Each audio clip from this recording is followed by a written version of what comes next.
Good morning, everyone.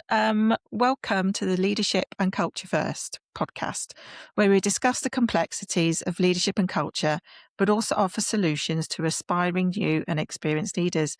We invite guests to share their knowledge and experience and ask those challenging questions. As coaches, we aim to provide real insights, enable reflection and challenge thinking. Join us on our mission to unleash your leadership potential. Welcome back, everyone, and thanks for joining us for this episode. We're absolutely delighted to and have the pleasure of welcoming Professor Gemma Stacey to our podcast today. Gemma is currently the Associate Dean for Practice in the School of Social Sciences at Nottingham Trent University. Gemma is a mental health nurse by background and an academic and charity executive with expertise in workforce development and clinical leadership. Gemma has served as the Deputy Chief Executive Officer at the Florence Nightingale Foundation, where she established the Florence Nightingale Foundation Academy. In this role, she significantly expanded leadership development initiatives for nurses and midwives and mobilised the alumni community to form a policy and influence think tank for nursing and midwifery workforce research and thought leadership. Gemma, that is an amazing amount of work that you've done. Not Welcome. much there. Not much, Gemma. You've not done much in your career at all. So welcome, Gemma. How are you?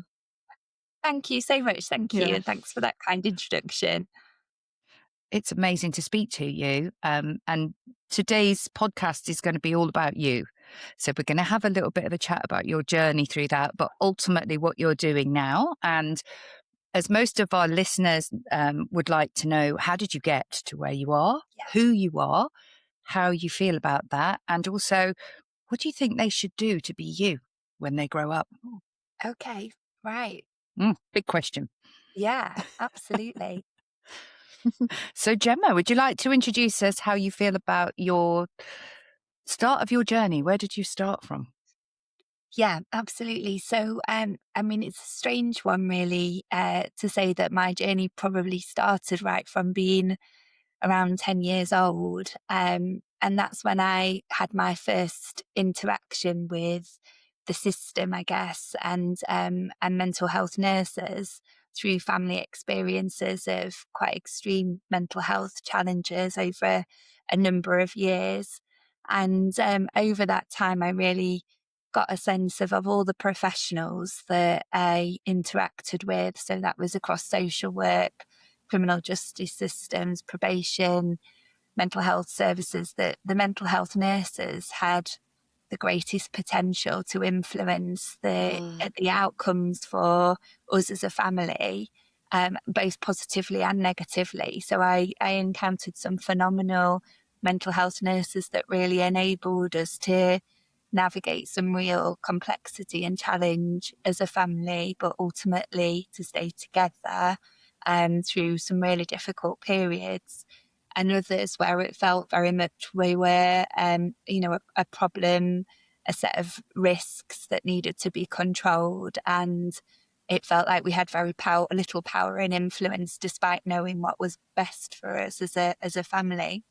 So right from the outset, I kind of aspired really to be that mental health nurse that could make that difference. And having encountered the system from that lived experience perspective, I really understood it and really could get a sense of where the challenges were and where the opportunities were for change. So I came to university in Nottingham at 18 with a real kind of fire in my belly and a lot of anger, actually, like really wanted to change the world. And I fully believed that mental health nursing was the vehicle that I was going to use in order to be able to do that.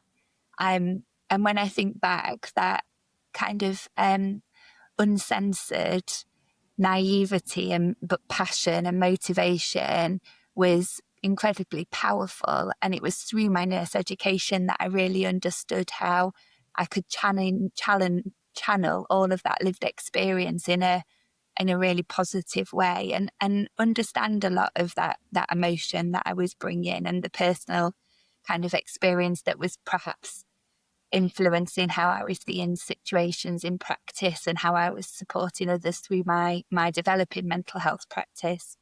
And I was really lucky that I was on a programme that was an undergraduate 4-year master's level education programme. And right from the outset, we were introduced to nursing as a political subject, and we situated our learning in the politics, in the social constructs, in that understanding of us as agents of influence, as nurses, holding potentially significant levels of power, but also really understanding critically how nursing operates within those structures, and how we, through our education and through our approach to learning how to use research and how we could draw on these theories to support our positions, could take change forward.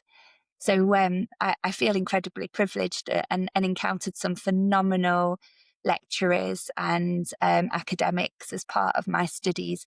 And I always say that 18-year-old me didn't have any idea how privileged I was and what a fantastic grounding that gave me. It was almost like the stars aligned, and the person I was had the right kind of education to channel that in the right way. So I had this ambition. I wanted to be a community mental health nurse, and I was going to change the world, change the system. That was the plan.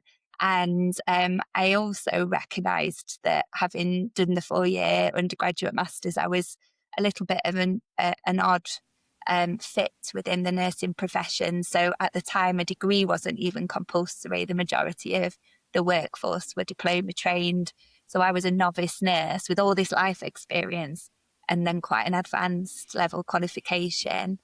And I was very luckily, I think, identified quite early on within Notts Healthcare Trust as somebody that offered some richness, and was supported to take on lots of practice development opportunities, even as a very newly registered nurse. And I worked in an environment as well that was very much of a recovery orientated mental health service. So even though I knew that a lot of my ideas were considered as part of the system quite idealistic, I was supported to kind of consolidate them, and I knew that it was possible to practice in a very person-centered, recovery-orientated way, because we were doing it on a day-to-day basis and working with some, really complex individuals that had got a long history of using mental health services, often coming from high secure environments, so classed as kind of the high risk individuals, but we were still able to do some really creative and innovative practice that enabled those people to really succeed, to achieve their hopes and dreams. So I had that real positive entry, I guess, into the profession of nursing, and being able to get my teeth into some interesting projects, but also really consolidating my professional identity and the values that underpinned my practice. And quite quickly, I was working as a community mental health nurse, so I'd kind of got my dream job, managing my own caseload, working in St Anne's and Sneinton in Nottinghamshire, so a particularly socially deprived part of Nottinghamshire, with high levels of complexity and lots of multiple factors, I guess, impacting on people's mental health and well-being. But I was approached by my previous personal tutor from the university to apply for a role, and that was to lead a research project that was to look at people who use mental health services, assessing student nurses in practice. And it was totally new territory, never been tried before. There'd been a recommendation that had come from the NMC that we should be doing this, but nobody had considered the kind of processes, the ways in which we might operationalise that, and some of the ethics around asking people who were within the system to assess those that were learning. So even though I wasn't qualified at all because it needed a PhD and I didn't have one at that point, I had the encouragement to go for it. And that really gave me my first insight into the power of research when it's done in a very co-produced way. So I was successful in the role and I led the project for 3 years. And it was just phenomenal. We worked with a group of service users to design the whole process. We collected data together. We analysed the data. We developed our recommendations, and actually we found completely the opposite to what we expected. We fully were advocating the idea of service user assessment of student nurses, but we found that it raised crazy levels of ethical and political and hierarchical challenges, and didn't actually achieve the aims of gaining genuine and authentic feedback from those using our services. So we took those findings on the road, and myself and the service user researchers went all over the world sharing the learning. And we influenced the regulatory guidelines from the NMC, and then did the same in other countries as well. So as a very kind of early career researcher, working in a very kind of messy way with these service user researchers, we had methodology, but really we were going with the flow and responding to how the project unfolded as it went along. We found something and understood a phenomenon that then went on to have big impact on how assessment, service users and patients being involved in assessment of students was rolled out internationally. So I think at that point, that was when I got a sense of, if I am going to change the world, which was still my mission, then being a clinician means that I will only ever influence those people on my caseload, but getting involved in research and developing the evidence base in a way that's truly authentic to the needs and wants of people using services could actually have that level of transformational change. So that felt incredibly inspiring and really motivated me to think differently about my career trajectory, took me into the research and education space. And I did that kind of work for many, many years.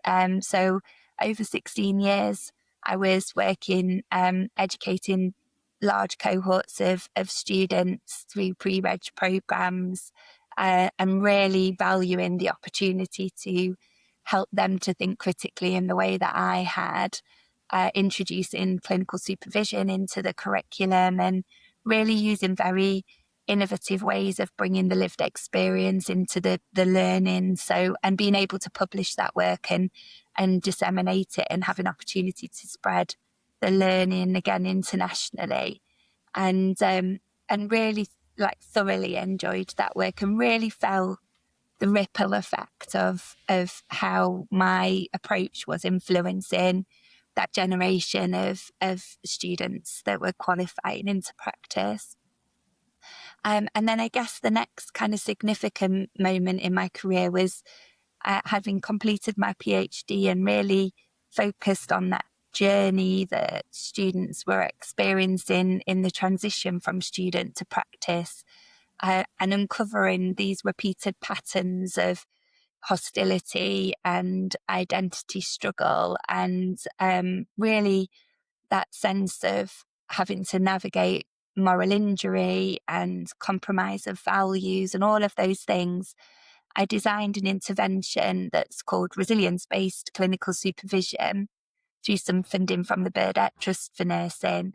And we piloted that as an opportunity to give early career students and early career nurses that reflective space in a very structured process that was underpinned by compassion-focused therapy. So trying to kind of counterbalance this idea of the self-critic, I guess, that a lot of students would feel, and the shame and disappointment that they encountered as a result of some of the challenges they were navigating. And really brilliantly, the model itself landed really well when we piloted it across the East Midlands. And simultaneously, because of the pandemic, there was a real kind of uplift in attention and need and understanding of how important clinical supervision was. without a framework like resilience-based clinical supervision to help people think about how they might be able to implement it at scale. So I partnered with the Foundation of Nursing Studies, and we've rolled that model out now. And again, it's implemented internationally. We think there's about 17,000 cohorts of facilitators that have been trained, and that they are then trained to train others, and all the resources are free. And so we actually have no idea the breadth of reach that the intervention has had beyond what we're told about. But that's I'm really proud, I think, that that intervention, that was again very co-produced, very informed by research, but also the lived experience of educators and students and early career nurses and experts in clinical supervision and compassion focused therapy. When you bring all that expertise together and you design something in a way and you test it in the real world without trying to control all the variables, you just put it out there and see how it lands. And actually, it was really valued. And I keep saying I should do some kind of proper research, like a randomized control trial, but then people wouldn't still be using it, and the demand for it wouldn't be there if it wasn't helpful. So probably I don't need to do that kind of thing. So yeah, that was another really kind of proud moment. And then bit of a departure for me, I guess. I would describe myself as having a bit, what I would say, a squiggly career. So practice into academia. And then I had a bit of a mid-career crisis, I think. I was desperately trying to influence and work more creatively with external partners like charities and social enterprises and all of those kind of things, and finding, being in the university system in the role that I was in, I was director of public engagement at that point, just really constraining. And I could see all these kind of really exciting and innovative things happening out there in the real world at pace, and not being able to achieve that within the university setting. And similarly feeling a bit like there was this kind of elitist view, like the university's got all the knowledge and, you'd be lucky to work with us. But actually the impact of other organisations was so significant. I didn't feel comfortable with that positioning. So I decided to throw it all up in the air and abandon an academic career for a while and went off to the charity sector. And that's where I took the role as Deputy Chief Exec at the Florence Nightingale Foundation.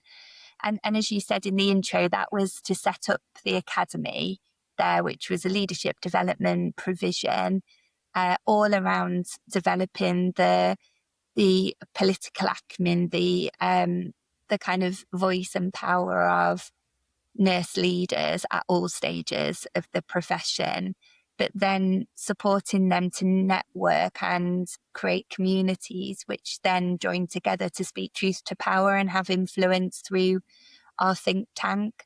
And it was, again, one of those brilliant ingredients all coming together, where we had the right kind of ambition within a small organisation to know that there was this need, and the support to just experiment and try out different things and see how the profession responded to it, and eventually really was able to develop a programme and also an approach that the profession valued. So we went from having 14 members when I started, including myself, to 40 when I left. And the charity just grew humongous reach and again started to have international influence as well. So again, I'm super proud of what was achieved there, and also the legacy of that, because of every single person that went through those programs went on to create their own movements of change, either locally or regionally or nationally or internationally. Just so phenomenal, that ripple effect. And I guess I had to say, I've always had this sense of I want to change the world. I definitely have not done that, but I have been involved in the journeys of I think hundreds and probably thousands of students and registered nurses that have gone on to influence change for the better. And that feels really significant to me. It feels like my ambitions are being met through those mechanisms. So I was there for 4.5 years. I got to a stage where the foundation felt in a really strong place, really well established, and kept hitting a bit of a block, I guess. So I was thinking all the time that the leaders are phenomenal, their talent, their motivation, their passion, their belief in the influence and the impact of nursing was, unquestionable, but they just kept hitting these blocks of how the system was impacting on their ability to influence and do the things they knew was right for the workforce and was right for their patients. And particularly those organisations that had found themselves under high levels of regulatory scrutiny as a result of failed care and some major incidents, which, are really widely reported in the media. So I think that was what drew me back to academia. I think at that point it was almost saying the interventions can only go so far. We need to start to understand this complex, wicked problem that people are operating within and doing their best, but ultimately feeling that they're working against the system rather than being supported by it. And that's brought me back into academia to go back to that research space again, but very much as always embedded in practice. So understanding from a range of public sector services the problems they're trying to grapple with, thinking about how education, social care, criminal justice, health can all be working much more collegiately around finding the levers to some of the solutions to these problems. And my focus is particularly on those organisations and services that are under that high level of scrutiny from their regulators, from the public, and how their leaders are operating within that, how they're managing the kind of fragile, what I would describe as this fragile entity of trust that they are desperately trying to protect, but feel really challenged to do that across these different stakeholders. So that's where I'm at the moment. The role is really different every single day. As I say, in working across all the different public sector services, and being that kind of connector, I think, is probably the best way to describe it. So bringing the right people into the right spaces and getting the right kind of knowledge and resource in order to think differently about some of these challenges, and I hope break down some of the structures that are emerging in response to these incidents. So that feels really, really exciting. And then recently I've just taken on a secondment with the Bird Trust for Nursing. And that's, again, I think pretty much taking me back to those roots of supporting students and early career nurses to understand their unique expertise and their leadership and influence potential. And again, thinking about how we create networks and enable them to learn the skills to navigate the political landscape that they're operating within, but also how to support each other to do that and give platform to the voice of those early career nurses as well. So I'm new into the role, and it's just presenting to me, I think, a great opportunity to bring all of the learning that I've had so far to that group, who are just absolutely phenomenal. And there's so many of them that remind me of myself at that stage in my career. They've got that kind of, there's no boundaries around what they believe they can achieve, and they really have the fire in their belly to change the world, and just are looking for the right kind of ways to be heard and have that influence. So yeah, it feels like I'm in the right place in that role. I'm really excited to see what unfolds over the next few years as we're building on what's been already a very successful program. I think that's probably it. Sorry, that was a long story. It's okay. With that very career, interesting. what absolutely. And Yeah. what I heard out of that, Gemma, I wrote down a few words that I heard out of there. I heard you say a few times dream job.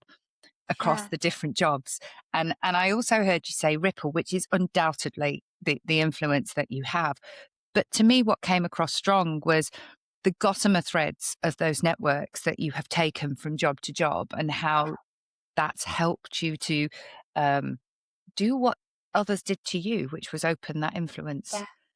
How do you feel about your career if somebody describes it like that? Gemma's in the middle of this gossamer threads of networks and leadership and moving things around. So true that I think if anybody ever asked me what's the kind of key ingredient, I would always say it's relational. Everything has been focused on building those relationships that are underpinned by shared values and the kind of commitments, I think, to bring about change in a positive way that is very much underpinned by person-centeredness. And when you kind of have that shared language and you have those shared values and you elevate each other ultimately. So every opportunity you have to bring on board or to open a door or to make an introduction or to ask a critical question that gets people thinking differently and maybe consider an opportunity in a different way, just using that. But I think also being that kind of like not underestimating like how important and how precious those relationships are. And you're right, there are people now that I think have been in my close and more distant network right from day one, right from, entering into my nurse education. And I really, really pay attention to those relationships and foster them and constantly think, what can I give back as well? It's always reciprocal. It's a constant exchange, I guess, of opportunity and resource. And sometimes it can be super light touch. It takes very little effort and energy, but it matters so much. And then sometimes it's like, we're going to really, really focus in on what we can achieve together because we're far more better together, we're far more influential, we'll have much more of an impact. So yeah, I'm a massive advocate for that relational approach. And sometimes you don't even know when it starts where it's going to take you or if it ever will, but you've got those shared values and you've got a common agenda. So it's still worth those conversations and it's worth having those thoughts.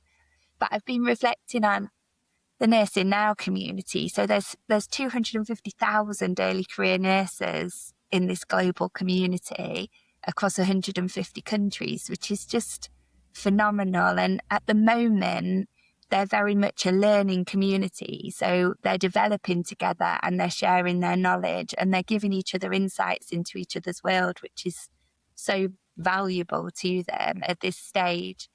And I think my sense is that the next phase of that, the like more mature phase, will be to turn that network into more of an action orientated network. So how do they then identify their priorities of where they want to come together and bring their voice and expertise and influence to make change happen? And I think that's where we need to kind of mobilize. That's where we need to move into the next phase. But I find networks and that relational aspect just so incredibly core and totally fascinating. And I'm just going to jump in if I may, because it kind of links to Nikki, but also the question that one of our previous guests set, didn't know who for, but I'm going to ask it now because it really links to that. So the question was, what one lesson from your life, your lived experience, that you wish you'd known? What is the one lesson from your life or lived experience that you wish you had known sooner? Now reflecting back on your career. I think I wish I'd have known sooner that stepping into nursing might offer the breadth of opportunity and the kind of non-standard career trajectory could work out okay. That there's nothing that I've described that has been planned, and sometimes it's been quite risky. And if I thought about things too much, I probably wouldn't have done them. So I always say that, when I think about leaving the university, having been here 16 years and just having had, a promotion and all of those kind of things, to go and work in a charity, and the pandemic hit, and the charity could quite easily have folded at that point, and I'd left all of that security and all of those things, but I didn't really consider those aspects because it was kind of going to the place where I felt I could make change happen and have greatest influence. So I think that's probably the thing, that not to kind of get too caught up in there's a set career trajectory, or there's a path that will unfold, or that path is going to present itself to me. It was just about kind of following those values and following those opportunities and taking some risks along the way as well. I think that's probably it. But had I got up longer to think about it, I might come up with something else. Of course, well, put you on the spot. I think that's a great message, actually, is to follow those risks and to look at what comes across your vision, really. Yeah. Because it enables people to step into areas that are outside of what we consider the normal career aspect of it, and look at what you can do when you do that. Exactly. Yeah. And there's that. I'm quite a big fan of, having been in the leadership development space, I kind of end up being influenced by lots of these American thought leaders in this space, and that Simon Sinek talks about the why. One of my favourites. Yeah. Is that you? Nikki, yes. Yes, yeah, exactly. And it's so true. It's been so true. The why is and actually there's been points where people have said to me, it's looking at the world through rose-tinted glasses, and you kind of hit those cynical points of view, and sometimes you doubt whether or not actually is this realistic, and is it possible, and all of those things. But the why has been consistent right from my entry into the profession. It's almost that sort of driver to want to make change happen, but understanding there are different vehicles to achieving that. But that's really the central point, I think, that's been the guiding factor that's made the decisions to go into these more risky spaces probably easier, because I've always had that sense of, if I don't think I'm influencing change for the good and for the positive of the workforce, and then those that are using services, it's not the right place to be. Yeah, and one of the things that sorry, go on, Nikki. No, carry on. Okay. Carry on. Now, one of the things you've mentioned quite a lot, actually, and it's something that really sticks with me, and for the listeners to our podcast will know that I'm regularly talk about values, and values is the word that you've used a number of times throughout this discussion. Is it the values that's your why? What is it about values that drives you? So I think there's an interesting thought around really understanding those drivers and that kind of self-awareness piece. So having spent quite a lot of time right from my nurse education with my own supervision, and then because of the early experience I had having some of my own counselling and then coaching as well, I've spent a lot of time really understanding those values that kind of underpin how I see the world, how I kind of operate, how those relationships unfold, the reactions that I have to different situations, what makes me feel motivated and driven, I guess, when energy levels can feel quite low or it feels quite hopeless at times. So I've put a lot of kind of attention into that, but also recognizing that within that I've got blind spots. And because of my early experiences, there are things that I can become very passionate about without looking at the bigger picture and without taking time to really understand all of the contextual aspects of things, and having people around me that can kind of point that out to me, and sort of developing my own red flag system when that type of trigger is happening for me. So my values are, I think, one of my greatest strengths, really understanding that underpinning driver and why I see the world in the way that I do and the things that matter most, but also seeing where that all can have downfalls and blind spots, and being willing to reflect on that and be told, I think is really, really important, to have that feedback from people that you trust and that you care about. So yeah, I think the values are the absolute core, but I think as leaders, we've got a real responsibility to understand the complex interplay of those values, and also how that impacts on how you show up with other people, and the difference that other people can experience when they're interacting with you as well. So yeah, that's something that I think you can't underestimate, and helping others, I think, to really understand that as well. I think one of my kind of greatest tips, I guess, is when I go into a new team, or I'm working with a group that for whatever reason are struggling, through my own leadership development work that I offer, and it's really starting with that point of helping them to understand their top things that are important to them, and sharing that within their teams, and being able to get that understanding of each other, because that gives me a huge amount of intelligence then as their leader to say, this is the thing that's really going to motivate this individual.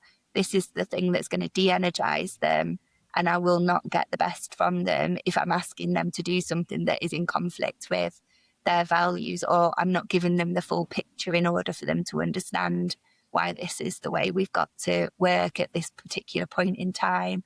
So it's like a real, again, can't be underestimated, I think, as a leader, to really understand that value set that you're working with. Thank you. I think that's a really important point there around de-energizing people. A leader has such an enormous amount of influence and power, really, over the team's direction and supporting them. Somebody said to me this morning that I was chatting to in a meeting that we should flip leadership on its head, and we should have accountability at the base and support at the top. What do you think about that? Yeah, I definitely I definitely resonate with that. I've done an MBA in the last couple of years, so again, part of wanting to learn a bit more about how structures influence how organisations operate. And one of the theories that I really got my head into was around resilient organisations. And what that particular framework says is that resilient organisations are those that can devolve accountability to those who are closest to the challenge or the situation that they're trying to manage, and they feel empowered and supported and trusted to make decisions in the moment that are the right decisions in that time, and far better informed than somebody at the top of the organisation that's so significantly removed from it. So your role then as the supporter at the top of the organisation is to create the parameters where that person does feel able, that they've got all of the tools, all of the skills, but equally the organisational support to be able to make those decisions. And I think what I see in healthcare is, because the flip of that is happening, and the more scrutiny in organisations under, the more accountability is taken away from those at the front line, and the more they have to rely on kind of standardised processes and procedures and aren't trusted to make those judgments, the more dangerous an organisation can become. And particularly if those individuals don't feel that they've got the support of the leadership, should something that's totally unpredictable go wrong. And that's part of our challenge, I think, at the moment. Now, having said that, I do think part of your responsibility as a senior leader in an organisation is to kind of hold the risk of the organisation. So not to say that everything's predictable and manageable and able to be controlled. And so you've got to be comfortable with that level of uncertainty. And should the unpredictable come, that you will hold that challenge that the organisation then has to navigate as a result of it. And that's your accountability. That's your responsibility, I think, to the organisation and your people. And that's why you get paid the salary you get paid, is to be able to hold the organisation and the people through those challenging, complex periods of time in a way that they remain supported and trusted, and feel that they're not being blamed for the things that, you know, often are out with their control. So yeah, I do get that. I do get that position that there's a flip needed. And actually, on my MBA, we did loads of case studies of organisations that had kind of failed or succeeded. And that was the common thread, I would say, that went throughout it. The ones that succeeded in like really challenging periods where technology changed and completely wiped out the way a sector was working, or, you know, a real disruption. It was the organisations that could trust their frontline people to know what to do, to navigate it, but also the leaders that were comfortable with, I don't know all the answers here, this is new territory, I'm just going to have to hold this organisation through this period of time. They call it VUCA, so the volatile, uncertain, complex and ambiguous world that we're operating in. And the leaders that can cope with VUCA without trying to control everything are the ones that navigate the disruption and the kind of the opportunities that come from that then. Our Kaizen cultures, and I've read a lot around that, and I think it's such a we should take maybe some lessons from that in healthcare. We might find we'll have a change, and in the academic world as well. Yeah, definitely. Yeah. So I've just got one more question before I hand over to you, Sharon. But this is a big question, because we talk a lot about all of the positivities of leadership and the areas of moving forward and developing and constantly moving. But do you ever stop and think, maybe that wasn't right. Maybe I'll make a bit of a U-turn on something. How do you deal with that? Absolutely. Yeah. I think that it should be inevitable and expected and needed. I think that another one of my favourite authors is Adam Grant, and he's got a book called Think Again. And that really resonates with me, this idea that we shouldn't consider ourselves as having the answers, and we should enter into all of our opportunities as leaders as what he calls having a scientist mindset. So hypothesizing and testing and trying things out and expecting things to surprise you or fail, and seeing all of that as part of the learning. So yeah, absolutely. I completely see that is part of our responsibility, is to create cultures where we can constantly be asking questions and be curious, and not settle on things as they are, as the status quo. I think probably, you know, as I've spoken throughout around this idea of my dream job and moving from one place where I felt like I kind of had hit the jackpot in what I was able to achieve, one of the downsides to that I've had to learn the hard way, I think, is that sense of almost like when your passion could potentially burn you out. So for me, there's a struggle about putting boundaries around that work, because it all feels so important, and it's like the more you do, the more difference you can make, and that's quite addictive, you know, especially when you've got this value set that's driven towards wanting to influence positive change. So that's one of my definite blind spots, and I need people around me to say, actually, the balance is not right now. You know, you need to be able to take a step back, and you need to be able to focus in on the other things that are important in life, and not get too preoccupied and focused on the next opportunity or growing this bigger. And because actually at times that has got me to a situation where I haven't noticed that my energy is gone, but it has. And usually the indicators for me are my sleep goes, because my brain's going 100 miles an hour, so I can't settle. at bedtime, or I wake up, an hour after I've fallen asleep, and that's it. I'm awake and I can't stop thinking about all of the things that need to be done. And those, so I look out for those early signs that balance has gone.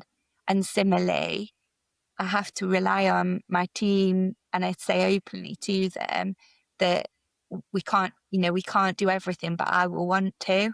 And so we need to be able to prioritize and put boundaries and say no to things. And I need them to be able to say to me, we've taken on too much, or we've got enough now for this year or this quarter or whatever it is, because actually our quality will start to slip, or they will be starting to work in patterns that are not healthy for them as well. So I think that's something for me, that's the kind of dark side to the positive aspect of what motivates me, is that I sometimes can't recognize when it's gone too far.